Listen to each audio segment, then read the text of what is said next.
करवावहै तेजस्विनावधीतमस्तु मा विद्विषावहै। ओम शांति शांति शांति। ओम सदाशिवसमारम्भां शंकराचार्यमध्यमाम् अस्मदाचार्यपर्यन्तां वन्दे गुरुपरम्पराम्। श्रुतिस्मृतिपुराणानाम् आलयं करुणालयं नमामि भगवत्पादं शङ्करं लोकशङ्करम्। समस्तजनकल्याणे निरतं करुणामयं नमामि चिन्मयं देवं सद्गुरुं ब्रह्मविद्वरम्।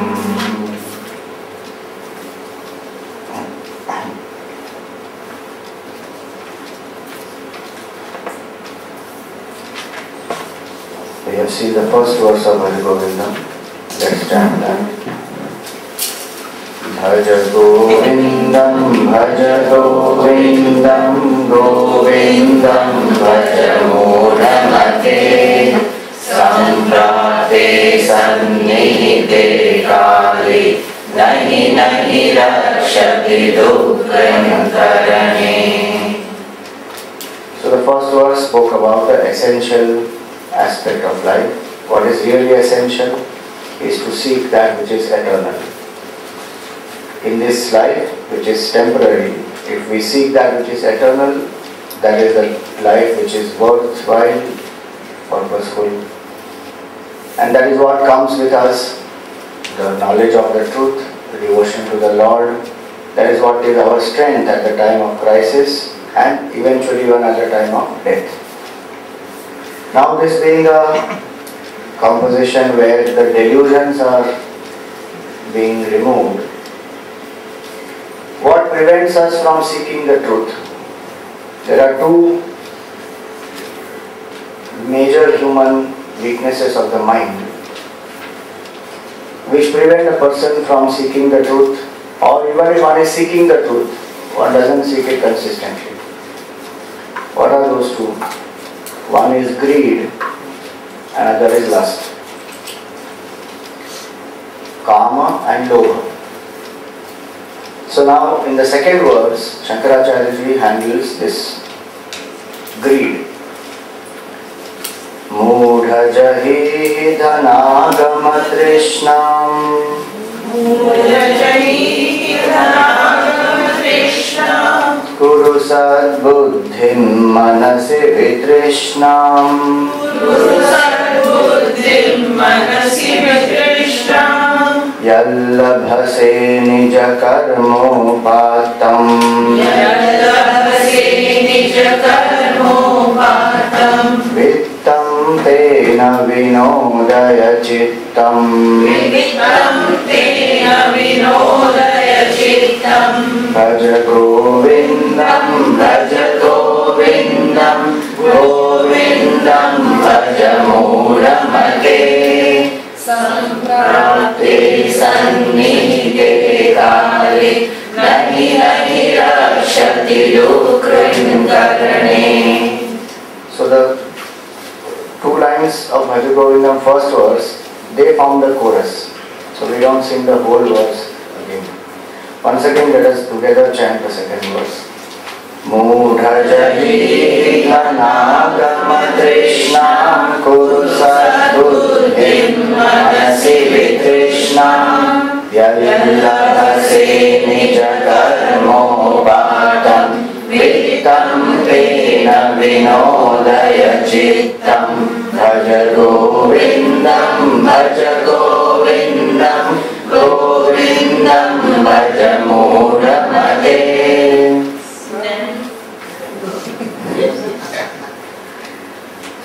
So the second verse says, Mudha, again, very lovingly Shankaracharya uses that word. It's not an insult, saying, oh fool. Mudha, jahihi. You drop what? Dhana agama trishna, the insatiable thirst for wealth. Kuru sadbuddhim, and focus your mind on the reality. Manasi vitrishna, and make your mind free from this greed. How? Yallavase nija karmopatam. With your efforts, what you gain, the wealth that you gain through your efforts. Yallavase nija karmopatam. Vittam tena vinodaya chittam. With that, be contented. Don't be greedy. Remove greed from the mind by being satisfied and being contented with what you get through your own actions, through the righteous means. So this is a simple literal translation of the verse. Modha jahihi dhanagama trishna. So is our culture saying that we should not pursue wealth? No. The first pursuit of human being in our Sanatana Dharma is artha. Prosperity is wealth. Culture does not say that don't pursue wealth. A lot of people think like that. Spirituality means you become a pauper. You drop all wealth. And if you are contented, you cannot aspire for prosperity, for ambition, for growth. This is the wrong notion. In our culture, we worship wealth as Lakshmi Devi. The first pursuit of human being is artha. Then comes kama, then dharma, then moksha. So anybody will strive for prosperity. And it is not the wealth that is being condemned here. Not even the pursuit of wealth, not even wanting more wealth. What is being said is dhana agama trishna. That insatiable thirst for wealth is what has to be dropped. Because that insatiable thirst for wealth is what we call as greed. And no matter how much I have, I am not satisfied. And is that not the cause of all the corruption that is happening all around us today? Unnecessary compromise. Indian Premier League has become what? Indian Pathetic League. Front cover of a magazine writes Indian Pathetic League. Why? Just because of greed. How much of money? So the greed has to be given up. In our Shastra it is said, Lobhaha papasya karanam. That when there is greed, it is the source of sin. Person will compromise with the truth, person will become unsatisfied and will go out to do anything. So greed is a cause for feeling empty in our life. One of the main causes why we feel empty is because contentment, santosh is not there. That's why it says, Jallabase nija karma patam vittam tena vinodaya chittam. You be happy with what you get with your own righteous means. Chanakya said one thing very nice. He said, the wealth that you acquire through unrighteous means, anyayena uparjitam vittam, dasha varshani tishtati, will be there with you for 10 years. Prapte tu ekadashe varshe, samulam cha vinashyati. It will destroy everything that you have. So suppose you have 20 lakhs earned by the righteous means and 80 lakhs earned by unrighteous means. It is said that at the 11th year, it will destroy the entire 1 crore. Basic principle it is. It's not, don't go by number of years and then amount. The basic principle is that not happening? The 20 will also. 20 will also go. Samulam cha vinashyati. So the idea is that greed is something which is very, is one of the very big weaknesses of human mind. It does not allow a person to be happy, and especially in today's world, how we are growing up, how we are making our children also grow up is that don't be happy with what you do, then you can't grow in life. So many people have that philosophy in life. To ask them, other day Virat Kohli said what? He said, I am very unsatisfied with my performance. Because one thing is that if I remain unsatisfied with my performance, then only I can excel. That is not true. Today science and psychology have accepted that fact. If you go to TED I'll send you that link.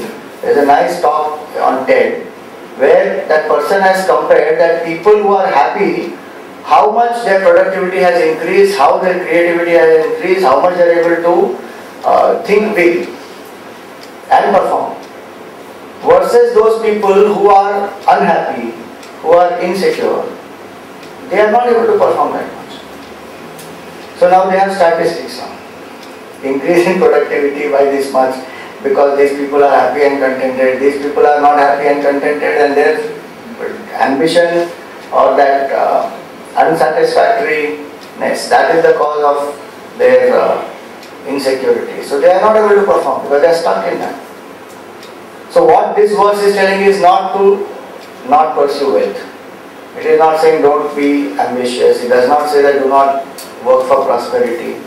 All it says is drop this insatiable thirst for wealth. Dhanagama Trishna. This word Trishna is a very nice word. Trishna comes from, I don't know if you have heard about this, Mrig Trishna. There is a word called Mrig Trishna. Mrig Trishna means there is a animal called musk, like a deer it will be, and it has fragrance. From within it there is fragrance coming, but the animal does not know that the fragrance is coming from inside it. So it thinks the fragrance is coming from outside. So it keeps on searching. Trishna is like that. Insatiable thirst it is. One does not find only. It is there with oneself. One does not know it. Contentment, happiness is all our nature, but I don't know. I am searching for it outside. So I equate myself with that security, status, image, that is a trap. So I must have this much wealth for these reasons: security, status, image, and that is a trap there. That's why no matter how much one achieves, one feels it is not enough. So Mudha Chahihi Dhanagama Trishna. Kuru Sat Buddhi. And why should I give up that thoughts of greed? Because as long as greed is there, mind cannot sit quietly. Can a greedy mind sit happily quietly? Not possible only. Greedy mind has to go out, has to achieve. And the sad part is it cannot enjoy what it achieves. Still wants more and more and more. There was a story of this king who was very miserable. He is never happy. And one day his barber comes. And a barber is doing his job. The barber is very happy. So the king looks at him and he says, "What is this? I am the king and I feel miserable. And this was a barber. He has such ordinary standard of life, standard of living. How is this fellow so happy?" So he asks him that, how are you so happy? He says, "See, I am very happy with what I have. I have no problem. With what I earn, I live within my means, I am very happy." He said, "Okay." So the king thought, now let us try. So he called his minister and he said, "This barber is a very nice guy, so happy. Send him the 7 jars of gold."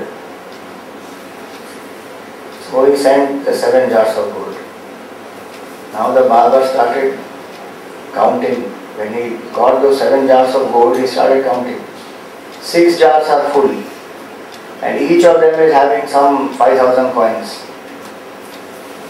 Now the 7th jar comes.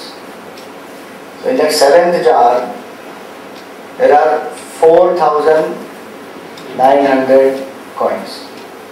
So the fellow thinks that there is some mistake. Again he starts counting. Again he comes to 4,900 only. Then he tells his wife to count. Again he comes to 4,900. So he thinks only 100 coins, I will work hard. So he starts doing double shift. And he starts getting more money. Starts buying gold coins with that. Then starts putting it into the jar. After 2 months, again he starts counting. Again Again it is only 4,900. He says there is some problem with this. I think I may need to work more hard. And he starts working for 3 shifts. And slowly he becomes so mad. And next time when he comes to the king, he is so miserable. Looking at that, the king understood. Okay, now this greed has caught this fellow. Barber, when he went there, he saw the king. The king is very happy now. Then the barber understood, oh, this was the trick of the king. So all the 7 jars of the gold, he sends it back, comes back to his normal routine, normal, happy, cheerful fellow. But see the greed of the mind, how it takes over. That what is there, one doesn't feel happy with that. He has 6 jars of gold filled with 5,000 coins. But that 100 coins which are not there, there was a joke of Mullah Nasruddin also like that. Mullah Nasruddin is sitting one day, absolutely miserable, crying. So his friend asked him, "Hare Mullah, what happened?" He said, I had an uncle and just 2 days ago he passed away. He was very, very dear to me. And he was so dear to me that he left 1 lakh gold coins for me and he passed away. So the friend said, "So sad, Mullah." So the Mullah says, "Yeah, but that I am not sad because of that." He said, "Then what happened?" He said, "No, I had one more uncle. And that uncle was more dear to me. And he also passed away about a month ago. And he left for me 2 lakh gold coins. So I am very, very sad that both of his uncles have passed away." So his friend said, "You are a gem of a person. Because people generally love wealth more than people. So you have still so much of concern for your uncles, not the wealth." He said, "No, I am telling you, I am sad because I have a 3rd uncle and he has 5 lakh gold coins and that fellow has not died yet. So I am miserable because of that." The mind is like that. What it has, it will never be happy with that. If Santosh we learn, all progress in our country, earlier days, India has made because of so much of satisfaction, not out of insecurity and greed. That is the influence of extrovertedness. So he says, "Dhanagama Trishnam Guru Sat Buddhi." Because only when my mind is free from greed can I sit quietly. I can appreciate nature. I can appreciate things I have. I can go within my mind, go into the deeper inquiry as to who am I. So he says, "Guru Sat Buddhi Manasi Vitrishnam." Drop the greed from the mind. And how to drop the greed? Yallavase Nija Karmopatam. With your efforts, whatever you gain, Vittam Tena Vinodachittam. With that you be happy. Living within our means is something which is a very important value in Indian culture. We may, by changing times, adapt to the changing times, that is no problem. But this culture of credit was never Indian culture. And are we not seeing big nations like America, what trouble they are in because their entire economy runs on credit. So Vittam Tena Vinodaya Chittam, whatever wealth one has acquired through one's righteous means, within that one should be able to live. And as one grows with that righteous way, change the way of living if you want. But without doing that, out of greed, when one tries to do, that brings the downfall. Because from where the mind divides the line between growth and greed, one doesn't know. It's a very thin line. suddenly one gets into the mode of greed in a very subtle way. One doesn't understand that. So here we are. Guruji always says, Guruji means Swami Tejavananji. He says that excess love of wealth has made the wealth of love disappear from our life. And are we not seeing that? That people love wealth and money more than people also. So excess love of wealth has made the wealth of love disappear from our life. What do we really value? Is it the wealth? The wealth remains here only. It is required for a transactional convenience. But that has enslaved us totally. Wealth. We think that security comes from wealth. Does security really come from wealth? Financial security to a small extent comes from wealth. There also one is not sure. Suddenly the bank in which one has invested closed down, gone. How do you? Anything happens overnight. So real security comes from Bhagavan, and that's why he says that, Guru Sat Buddhi, right? Focus your thoughts, anchor in the Lord. Our anchoring should not be in wealth, anchoring should not be in our status, but these keep changing. So here we are in this context. We have a small presentation on ambition, balance and contentment. It is called ABC. So we start with the most fundamental question, why ambition is necessary?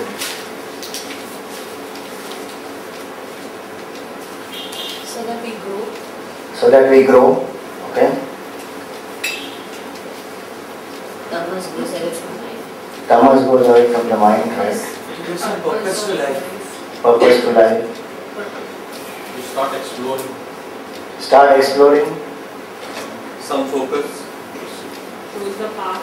Goal gives a focus, right? Shows us the path. So one thinks that yes, without ambition there may not be any growth. Ambition is required for growth. We may become lazy, tamasic, dull.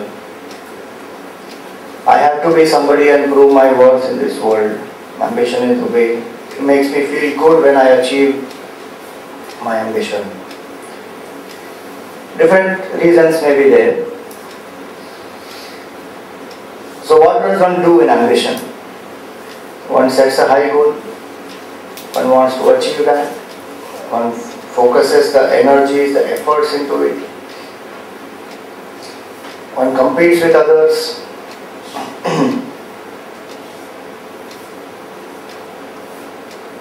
It helps a person to stretch oneself, go beyond one's comfort zone, let us say.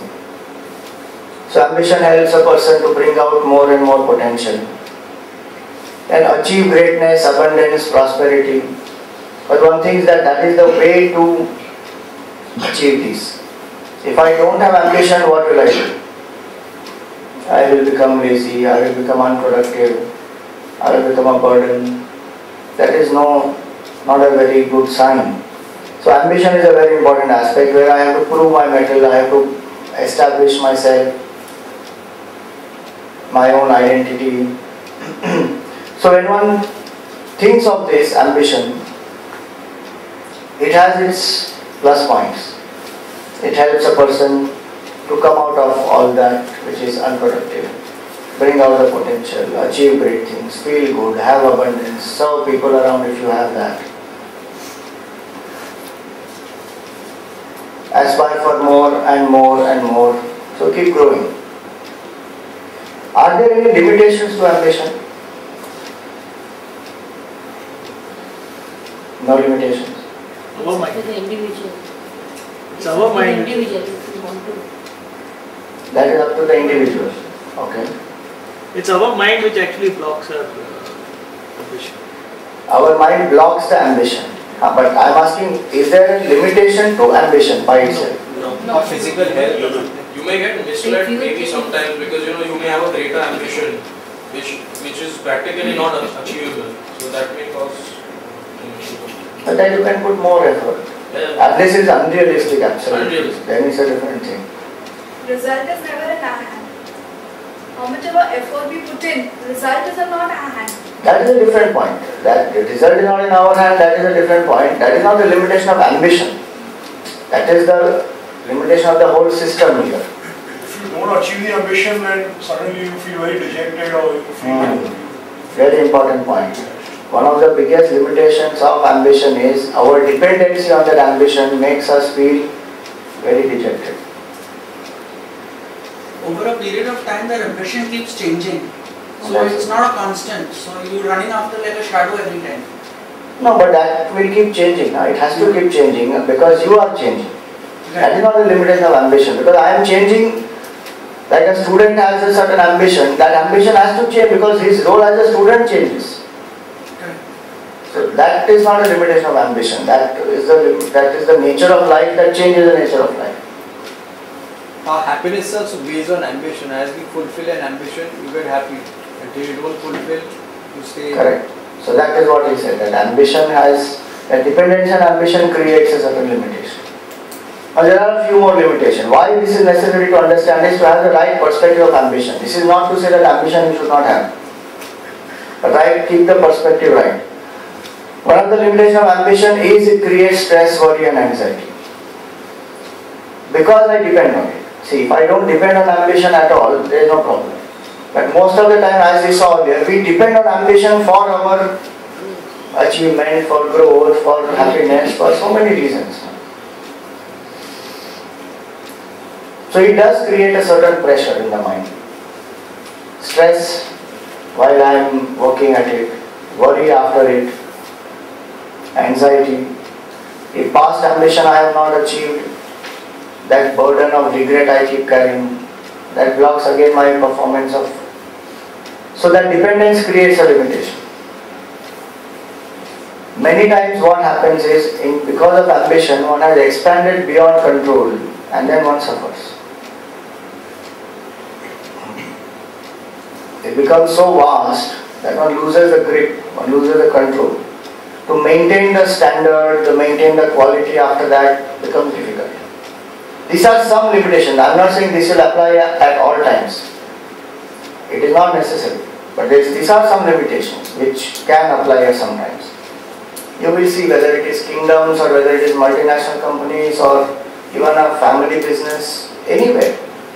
Even in relationships. Because of that insatiable thirst, one expands. And that too when it happens in a very short span of time, very unnaturally. For some time even one copes up with it, but after that, very tough. Physical limitation comes in. One will pay the consequences of it. So expand beyond control and suffer. That happens because of insatiable thirst. Otherwise, by itself, ambition will not make you suffer. But when that expansion is not within our control, with unnatural ways, because of that insecurity, then there is an issue. So that insatiable thirst and greed, when that ambition becomes insatiable thirst and greed, one doesn't know. It was a nice ambition, which I may have set myself just because I love that goal. But when that becomes insatiable thirst, one doesn't know. So that one has to be very careful. And what happens then is, because I am stuck with what I want, what I have I can't enjoy. Because I feel that if I start enjoying what I have and what I have achieved, the drive to perform more will not be there. And so one does not enjoy, because ambition overwhelms the mind. But isn't this based on actually on knowledge? Like you believe there's only one life, you want to do everything in that one life, so you keep pushing. True. Ultimately it is all based on knowledge. That's the vision cycle we saw. That whole thing is based on the knowledge that I have. Based on my knowledge is my vision. Based on my vision is my values. So that follows, that applies. If I think that there is one life only, and in that I have to do so many things, then there is an issue. So there will be a drainage of energy, sheerly because of ambition.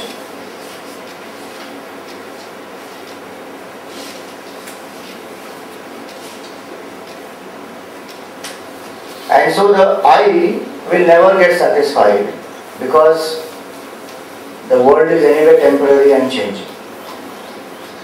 So no matter what I achieve, there will still remain emptiness only.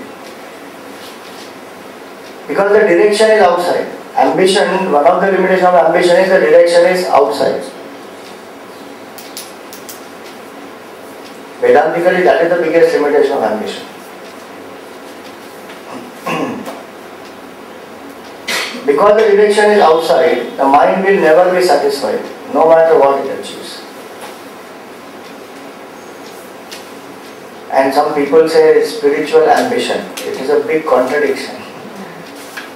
How can there be spiritual ambition? Spirituality is to be with yourself. And ambition is taking you out. Spiritual ambition is a contradiction in terms. It's an oxymoron. Oxymoron. Spiritual ambition. So I must have this many ashrams by this time, I must have this much corpus by this time, I may have this many disciples by this time. What is the difference? Nothing. Only what you were doing earlier in a multinational company, now you are doing with a spiritual organization. Number to a certain extent does matter because of the vision that okay, if you want to reach out to more and more people and do more seva and revive the culture in the country, spread spiritual knowledge so that people have enough strength to face the challenges of life. For that you keep a certain target, that's a different thing. Not out of ambition. So we say that okay, our youth camp we must have 500 youngsters. So we work towards it. That does not mean that one is wanting that 500 people because of one's ambition and personal ego boost. Let's see, our camp has 500, nobody else's camp has 500. Then there is nothing spiritual about it. It's just same as. But if the vision is that 500 lives we have touched, and today the youth are 70% of our country, and out of those 700 million youngsters who are there, what is 500 number is hardly anything. That's our small contribution to touch the lives of the youth and instill in them the pride of the culture and love for the country. So then that helps the team which is working now also to channelize their efforts. If that is the vision, then there is a difference. So what is the vision behind that ambition is more important than ambition by itself. So the limitation of ambition comes in because of the vision behind that ambition. And the positive aspects of ambition also come in because of the vision. So what is my vision? That what Shankaracharya says here, that Kurusal Buddhim, that the vision is that more and more people are benefited, you are serving the truth, then that is an ambition which is in a positive direction. Out of joy one is growing, that's an ambition in positive direction. What is contentment?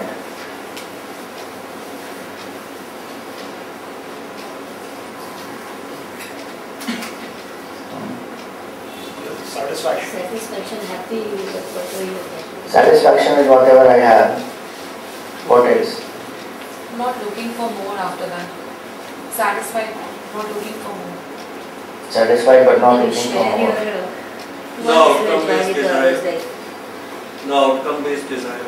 Outcome-based desire means? I mean, you're not looking at greed or success. Or If I do this, I'll get that. Right. You continue doing what you have to. Hankering. No hankering. You stop seeking to fill that emptiness. Or accepting whatever. But then what do you do if you stop seeking? If you're satisfied, you'll normally stop You can start going using outside. your. You seek the You can cause, not share the with the outcome. others. Like if you have excess wealth, you can do something for the benefit of others. If you And that is seva, that is extra. See, these are some notions about contentment.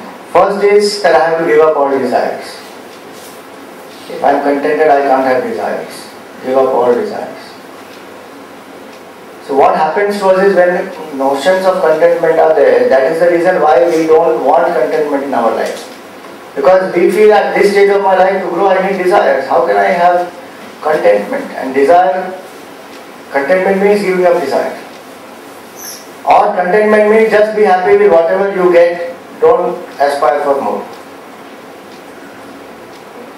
You don't have to have goals. You will just simplify your life. And you can even philosophize like the fisherman. Fisherman story I told you. You remember? Fisherman story, there was one coated, booted, suited man, 10 o'clock in the day. He finds that there is this fisherman who is sleeping below the tree. So he tells the fisherman, "Hey, what are you doing here?" He says, "I went early in the morning, I got my catch, I sent it to the market, I am enjoying, relaxing here now, what is it?" He says, "But why are you wasting your time? Why don't you go once again? You will have double the catch, double the money." He said, "Then what will happen?" He said, "Arey, then you will have your own fishing net. Right now you have rented it." He said, "Okay. Then what will happen? In some time you will have your own boats. Then what will happen? In a few years' time you will have your own shipping corporation. Then what will happen? In a few years' time you will be, what do you say, you have such a large shipping empire that you will have monopoly. You are the only man, top person in shipping." So then what will happen? Then you can buy a bungalow in Lavasa and you can relax. So then what am I doing now? Why do I have to go through this entire cycle if I have to relax? So many people think that contentment is a philosopher like the fisherman. मुझे कुछ करने की जरूरत नहीं है. But ultimately I have to just relax and so if I am happy with what I am, well, that's enough. I don't need anything more.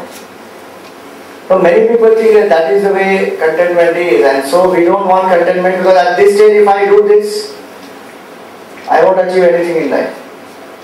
What is true contentment? It is a state of mind which is calm and centered. Very important it is. It is not that a person who is contented will not aspire for more. Tell me one thing, children grow out of ambition or grow out of joy? Small children. Joy. Nature grows out of ambition or because it is a nature to grow? Nature. Is there a tree which says, "अरे ये tree तो मेरे से ज़्यादा बढ़ रहा है तो मुझे उससे ज़्यादा बढ़ना पड़ेगा फटाफट"? Nothing. It grows its own pace. First point to understand about contentment is that growth is the nature of life. Whether you want it or not, you will grow. If I understand this, the insecurity about my ambition will go away.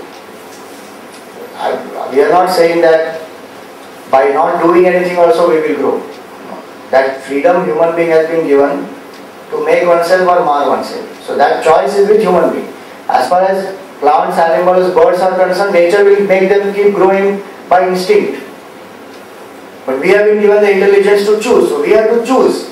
But what should be the basis of our choice? Not insecurity, but joy and happiness. I can grow more out of joy and happiness. And that we will see. People who love their profession.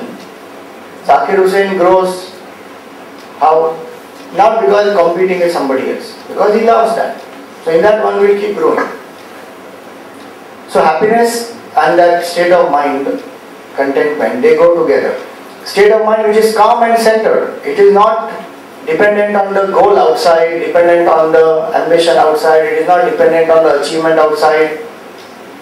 I am happy and centered and then I aspire for more. So first aspect of contentment is that.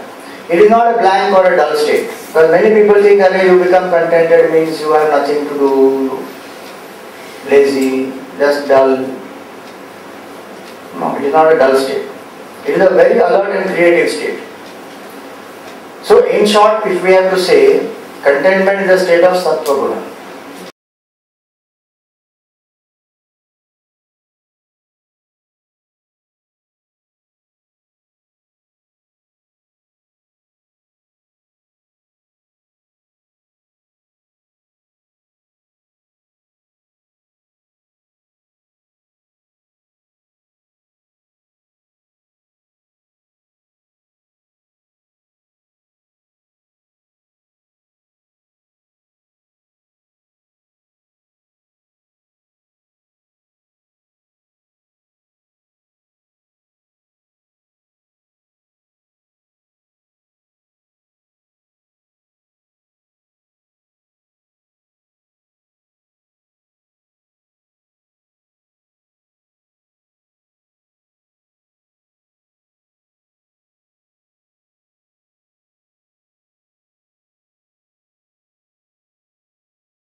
Divided vision, deluded vision and Divine. Divine. Divine. Holistic.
you have done this, but you are capable of much better.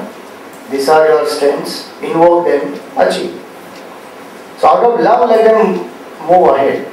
Not because somebody else is in the same standard, in the same age, in the same school, and they are doing better and you are not doing better. Especially the sibling comparison is one of the most harmful things to be done to children.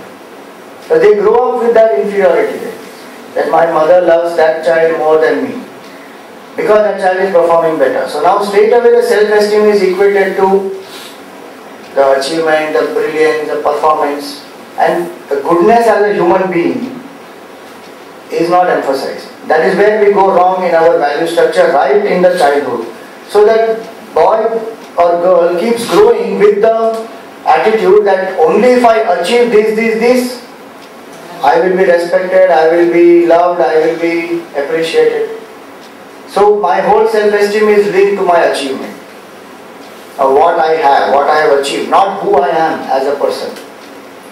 And sadly, it is the damage that one has done. Because as one grows up, one finally realizes at one stage in life that you are respected not for what you have, but you are respected for who you are.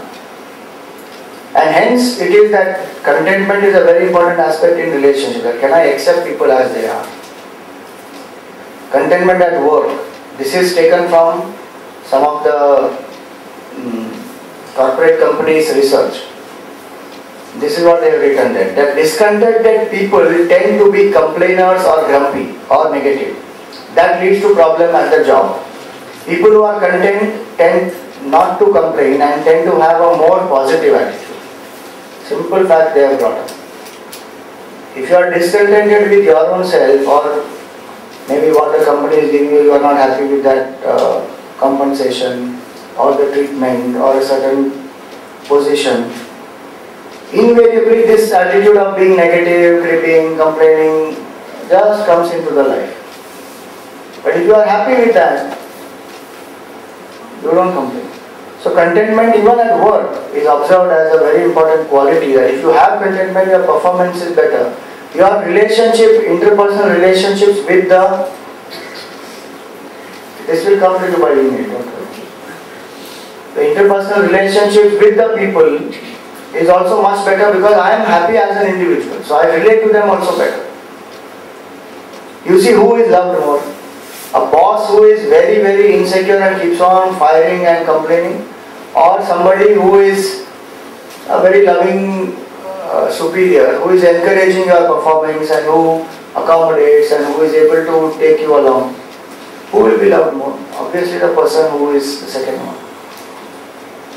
So how does contentment work at the workplace? In 3 steps it works. If I am contented, I am happy. Out of inspiration and out of that contentment I can set a high goal.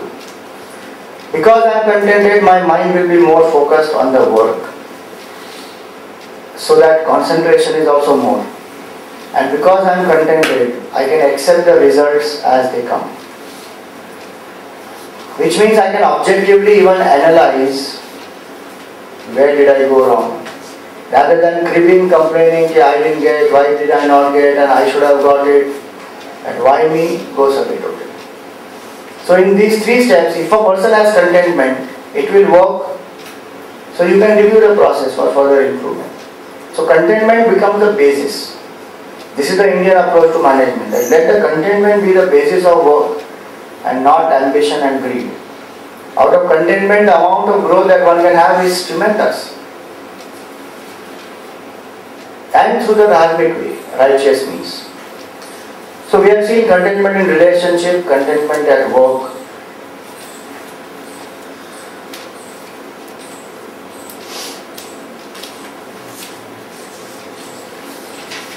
Who is he? J.R.D. Tata. So he said something very powerful. He said, I don't want India to be a superpower. I want India to be a happy country. Why he said that?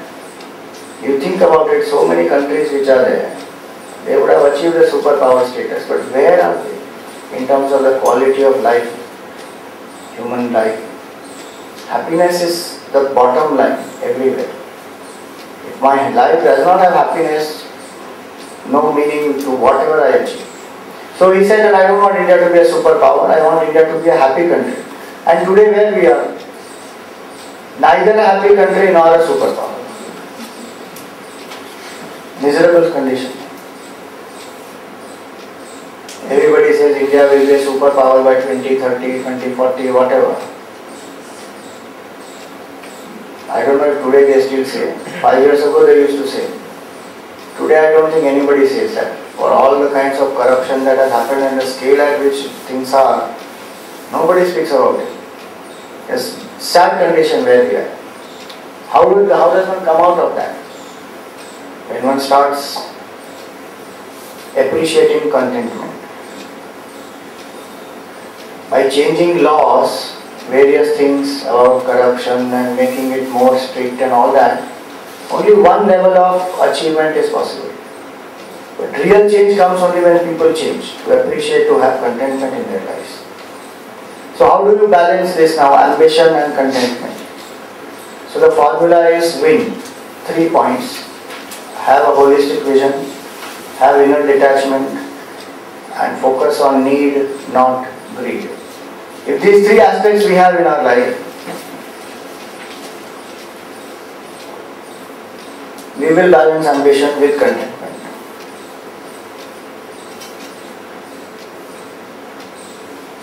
So what is the first point? Holistic vision is a place for everything and everything in its place. Who said this?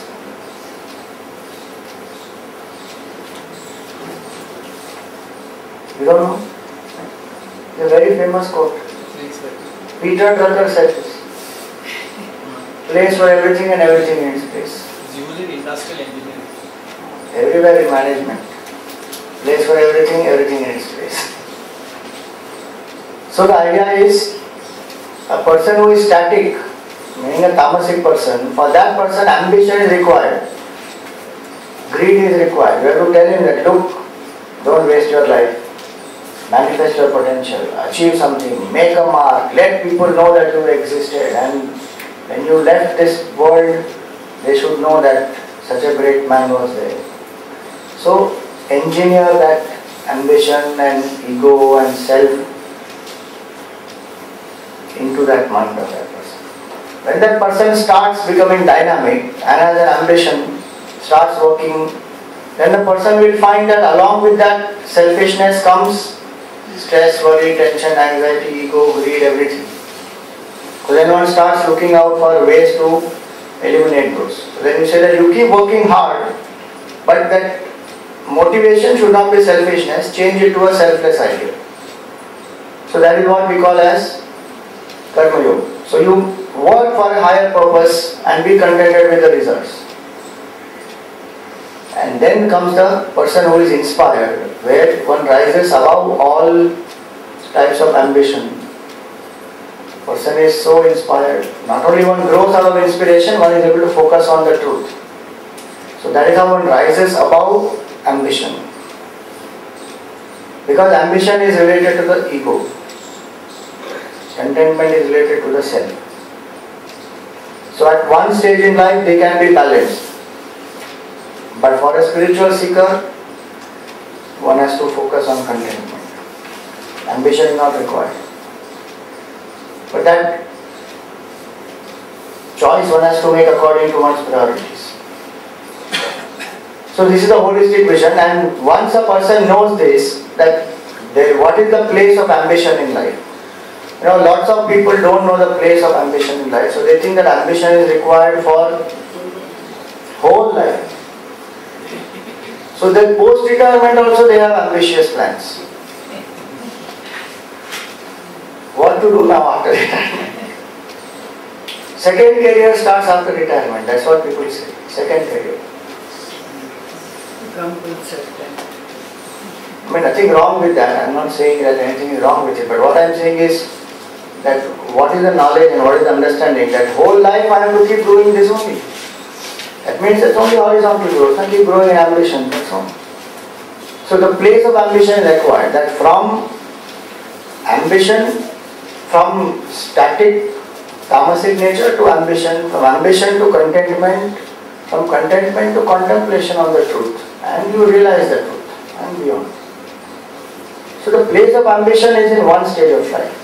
So in our culture that is signified by the grihastha.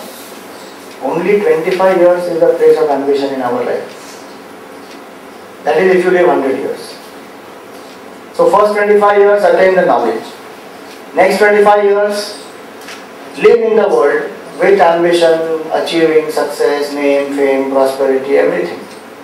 Next 25 years slowly withdraw. And last 25 years give it up totally. You don't require ambition at all.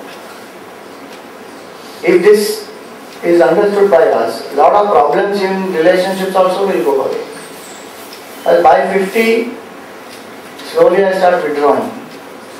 The next generation is ready to take over. That whole generation gap and that holding on to the power and then the conflict and the older generation does not want to let go, the younger generation wants it desperately and there is so much of chaos, all that will not happen. So the understanding is very clear. This much is the place of ambition in my life. Beyond this I don't need ambition. So that is how a person goes from insecurity to love, from love to inquiry, from inquiry to knowledge of the truth. That's the evolution of the individual. So ambition does have a place, but not throughout the life. It is not required. That was holistic vision. Inner detachment, contentment is directly proportional to detachment in life. If I have detachment with the results, with whatever I get, I will be contented. Attachment and insistence don't allow the person to be contented, and that's how one operates out of insecurity and incompleteness. Hence, the more detachment I cultivate, more love I cultivate, more peace and more happiness. Detachment does not mean you don't put in your best. Here detachment is with the results. You put in your best in the action. Results, let me be detached with the results.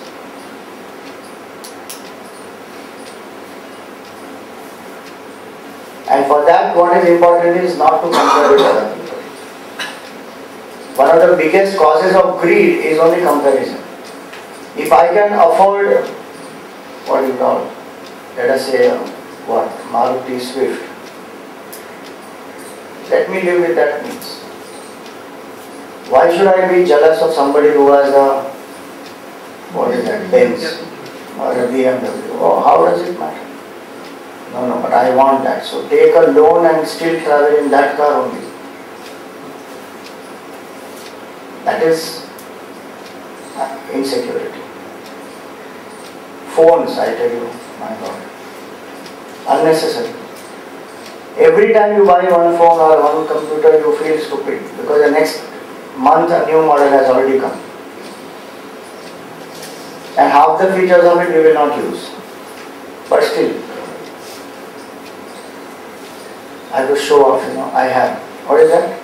Samsung S4. Blueberry. The blueberry I have.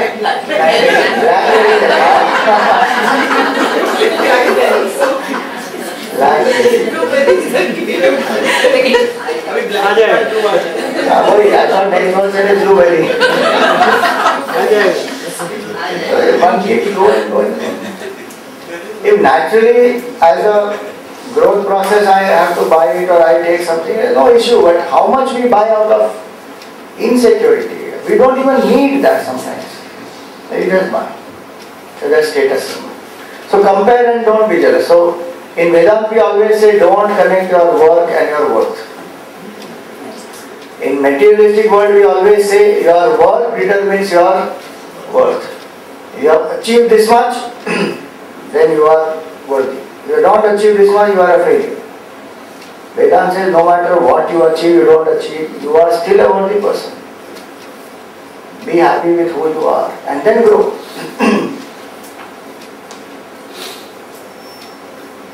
So the inner detachment comes from this attitude that there is nothing to lose and there is nothing to gain. You play with the life as a sportsman. Today this analogy doesn't apply actually. Because today sports is not played for the sake of sports. Sport is played for something else only. Earlier this analogy was totally applicable because you love the sport you play. Winning and losing doesn't matter. Today winning and losing only matters, nothing else matters. And how much dejection one goes through, my God. Today evening we will see now. What do you explain to the children? They are so passionate about the sport, and now with all this going on. What we have to explain to the children is that only, that love the sport for the sake of the sport. Winning and losing is secondary. The joy of playing the sport, the sportsmanship spirit. You know, the benefit of the sport is that only. What is the true benefit of a sport? The capacity to sink my individuality for the sake of my team. That is one. Second, I give out my best, I enjoy the very sport. In that, I play with that, within the boundary of the rules and bring out my best. What is the point in breaking all the rules and fixing things and then winning? The whole thing has gone spoiled. So the children have to be taught that you develop the sportsmanship spirit. Because sports is not whole life. There's a difference now. Sports is not life, but life is a sport. If you know to live life as a sport, finished. That is the main lesson. You just live life like a sport.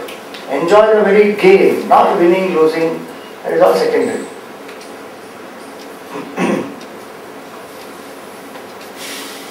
May not be very easy for the child to straight away catch it.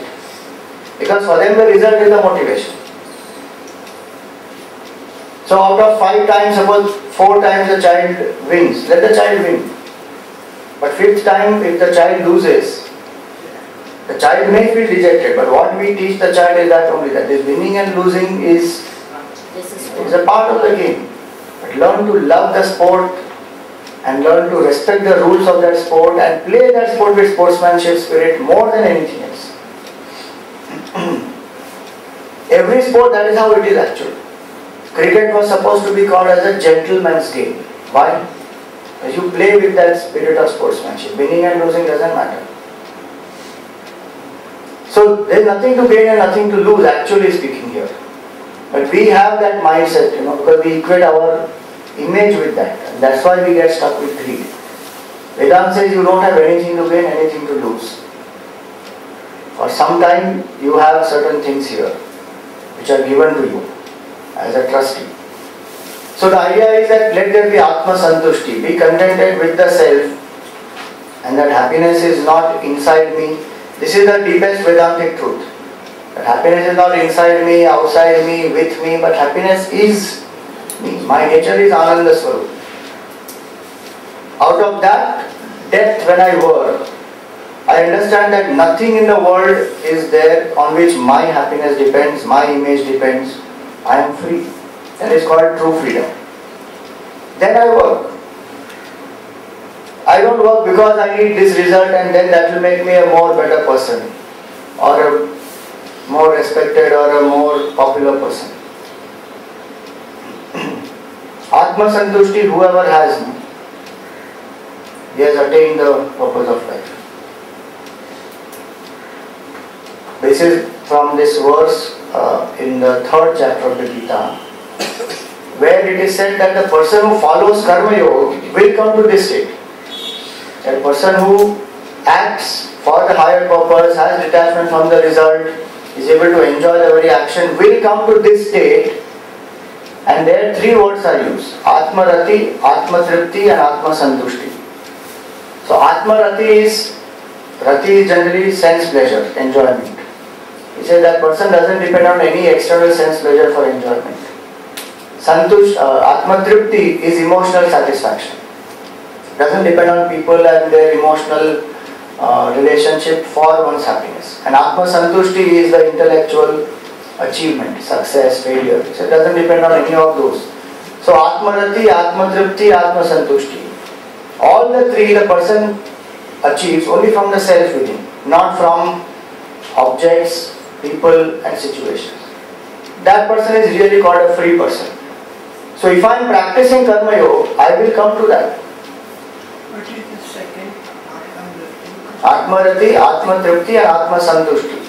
Rati is with objects, Tripti is with people, Santushti is with situations. Generally that is how it depends.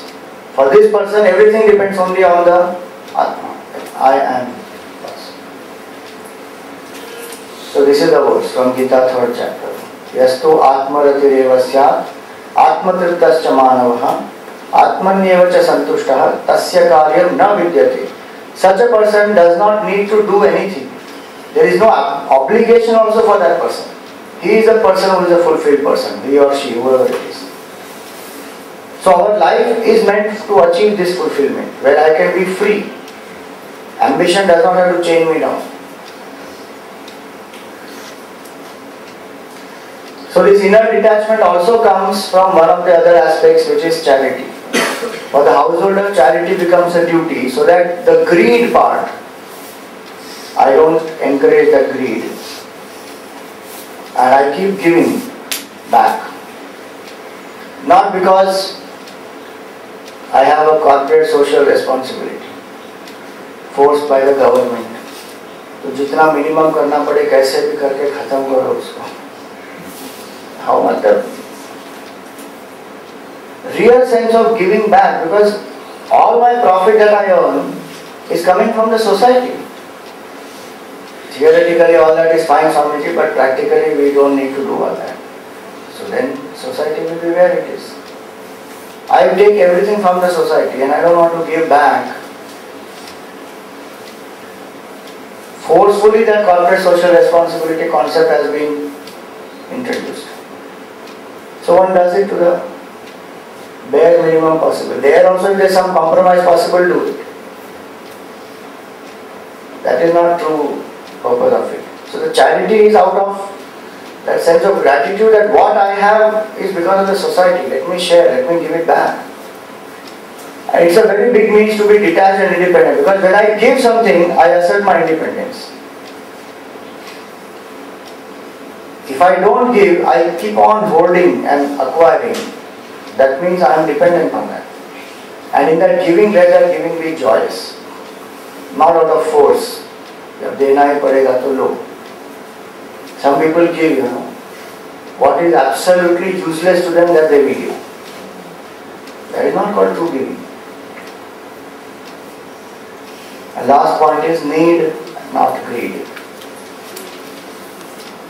Mahatma Gandhi said very nicely, we'll come to that there is enough for everybody's need, but never enough for one person's greed actually. That there is a mistake there. Mahatma Gandhi said that there is enough in this world for everybody's need, but never enough for one person's greed. So he said, be a trustee. Just know that Bhagavan has trusted you and given you this. For some time it is with you. Make the best use of it without compromise. That Gita Sar, have you read? A very famous Gita Sar in Hindi. They have written there. तुम क्या लाए थे, तुम क्या ले जाओगे, जो भी तुम्हारे पास है अभी वो आज तुम्हारे पास है, कल किसी के पास था, कल किसी और के पास चला जाएगा. All that is written there in Gita Sar. The best part is that is not written anywhere in the Gita. You tell them to map which shloka has said this. It is not there. Essence of it is there in the Gita. Nobody says no. But it is written in a simplified language. I say, ये गीता का सार है, and Grihastha can live like that. So it's a good thing to go on. But technically, if you ask where this is in the Gita, it is not there. But the spirit of that is very important. The spirit of that is that be just a trustee. And today these people talk in management with all this trusteeship concept of management. That you are only a trustee. Custodian. Huh? Custodian. Yeah, custodian. And it's very sad that where we have come to, if you think about it, these are concepts which are there in our culture. But we will not accept this till some fellow from outside comes and does it. Now next week Bill Gates is going to come to India. For what he is coming to India? To encourage philanthropy. So some 50 top industrialists will come and Bill Gates will just basically explain to all of them that how the world needs certain amount, certain financial aid, and whether it is for poverty or for medical purpose or disease eradication or whatever. Some things he will explain. And so these top industrialists, big people will be there, and then they will feel motivated, and then they will want to pledge something. All this, so they are a part of our culture. Why do you need somebody from there to come and give? But no, that. So people will, publicize that. Warren Buffett, he gave away all his wealth to whom he gave? Bill Gates. He entrusted Bill Gates Foundation and that whatever the other trusts are there. He said, look, I only know to earn money, but I know how to invest it in this kind of productive ways. So you do it for me. So he gave it to Bill Gates. Bill Gates has given half of his wealth or more than half of his wealth to his foundation, Melinda Gates Foundation and all that. And he is doing good work. He will spend enough time in India, in Bihar and all these places now when he comes, and he will see the conditions and he will allot funds there and all that will happen. But the point is that why is it required that somebody else from outside has to come and teach us this? When we have taught the people what is philanthropy. Azim Premji gave for education, that he keeps doing. The idea is that only there, that when he gives and it comes in the newspaper, the idea is not publicity there, the idea is somewhat people will be motivated to give. The point is that why does it have to come from there? When it is already a part of our culture and it is one of the ways to live a life of freedom. So need not greed. And we are very funny. We are greedy for what we should not be, and we are contented without things which we should be having. Example, 10 hours of sleep is not enough, but 2 minutes of prayer is enough. In wrong place we are contented. How does greed go? With gratitude. Just count your blessings and how much we have. How much we don't have is the tendency of the mind. Always, what I don't have, focus on that. Focus on what you have and then see where you want to go. So count the blessings. Be grateful and act out of fullness, not out of incompleteness. People who have gratitude in their heart want to give back. They serve truly. They serve more joyously. They do much more work than people who act out of incompleteness. Today all of us are sitting here. Why are we all sitting here? Because he felt the gratitude. He felt that this knowledge has transformed my life. And he thought that let me take this knowledge to maximum people. Gratitude did not make him dull. Chalo, I got this knowledge, I am very happy. Mere ko moksha mil gaya, bas, baith gaya. No. Every master who has experienced that state of fullness, what has that master done? Whether it is Vivekananda or Samarth Ramdas or Gurudev, Swami Shivananda, so many people. Because they have the experience of fullness, they want to come and share with people. They don't become dull and lazy. So greed and gratitude cannot go together. Last point now. We many times come into trouble because we don't focus on the need.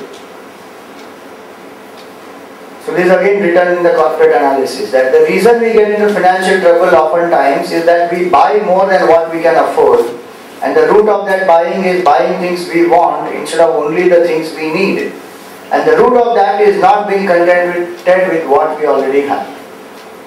So again the corporate analysis of why so many times one has gone into recession. The whole world has gone into recession recently twice. But this cycle, why does it keep repeating? It's because of this. So what is the practical application of it? They say that you stop and consider why do you want something. If you feel the need to buy something, think about whether it's a need or a want. If it's a want, take a pause. It's good to wait for 30 days and keep a 30-day list. After that, if you still want, then you go and buy it. So consider why you want something and are you not contented with what you already have, and why are you not contented? If not for everything, at least for a few things you can apply this. This is also called in psychology delaying gratification. And when you delay gratification, chances are most of the time the desire just drops only. But that impulse when it comes, that is the moment when you require to hold back a little bit. Then the decision will not be impulsive, then the decision will be intelligent. So that's a practical application. In terms of relationships, show the people that you appreciate them, give them a compliment, give them a hug, give them a smile, spend time with them. Don't make them feel that till they don't do certain things they are not worthy. And most important, breathe and smile. Don't be so stressed and tense all the time. ये करना है, वो करना है, इतना काम है. Be happy. Learn to enjoy the simple things. This is another tip that they gave to get out of greed. Because we don't enjoy simple things, we want to have complicated things for which we require so much more money, so much more facility, technology. So I don't get up early in the morning. I can't enjoy a sunrise, I cannot enjoy the cool breeze, go for a walk. Then what do? Buy the CD of birds chirping. Put it on in an AC environment with a treadmill and have a simulation of the natural. What is the point? Enjoy simple small things of life. Why do I require complicated types of enjoyment? Not that you cannot have, but if I learn to enjoy small things of life, there is so much of joy. So that's where we stop. Next week we will take up the third verse. So please read the commentary of the second and the third verse. Next week meaning, next class. Next class is on 9th. Right. This we will send you by email. This video. Om Purnamada Purnamidam Purnat Purnamudachyate Purnasya Purnamadaya Purnameva Vashishyate. Om Shanti Shanti Shanti. Hari Om.